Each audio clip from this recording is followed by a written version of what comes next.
Chapter 5, Mishnah 4. The Mishnah discusses another similar case.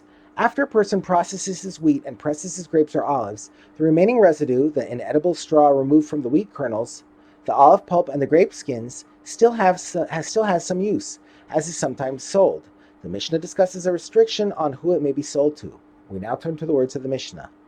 A person may not sell his straw, the inedible stalks that are separated from the wheat kernels, the pulp of his pressed olives, the skins of his pressed grapes, to someone who is not trusted to separate Maasros properly.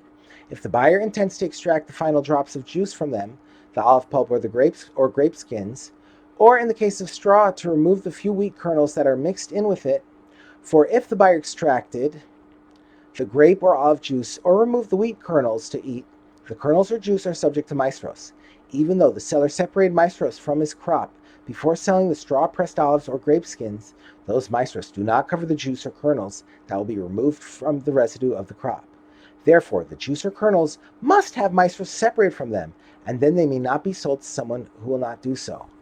Having said that these kernels and juice are subject to Maasros, the Mishnah adds, however, such kernels and juice are exempt from Truma, because when a farmer separates Truma, he has in mind that he is taking Truma for his entire crop, even for the stalks that were not threshed, and for the grain on the sides of the pile, and for the kernels that are mixed in with the straw.